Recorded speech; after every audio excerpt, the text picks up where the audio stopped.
নৱগ্ৰহৰ যিটো খৰি বুলি কয়, নৱগ্ৰহৰ যিটো খৈৰা, এজনে মোৰ ভিডিঅ'টো চাই খৈৰা গছ কেনেকুৱা দেখুৱাব দিছিল। মই খৈৰা গছটো কেনেকুৱা মই দেখুৱাইছোঁ। খৈৰা গছ মই ৰুইছিলোঁ ইয়াতে, বহু দূৰৰ পৰা আনি ৰুইছিলোঁ। এইডাল চব খৈৰা গছটো একদম সমিন্ধৰ দৰে, কিন্তু কাটা আছে ইয়াতে। খৈৰা গছত কাটা আছে, কিন্তু সমিন্ধৰ দৰে নহয়, কিন্তু কমকৈ কাটা আছে। সমিন্ধত যেনেকুৱা ঘনকৈ কাটা থাকে, এইটো কম মানে পাতলকৈ কাটা থাকে। অতি দুৰ্লভ গছ। মই দুডাল ৰুইছিলোঁ, ইয়াতে এডাল ৰুইছিলোঁ।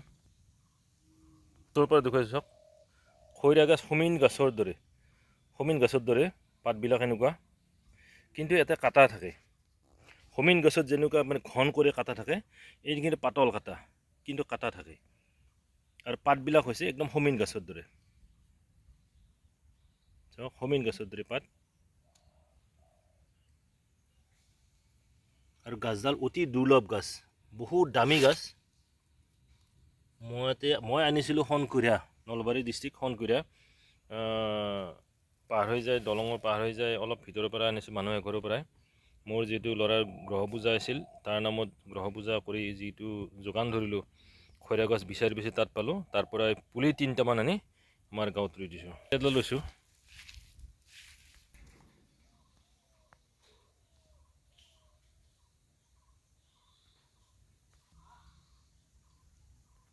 এই খৈৰা গছ চিনিবলৈ বৰ টান, বিশেষ কৰি সমিন গছৰ দৰে পাত হয়, একদম সমিন গছৰ দৰে।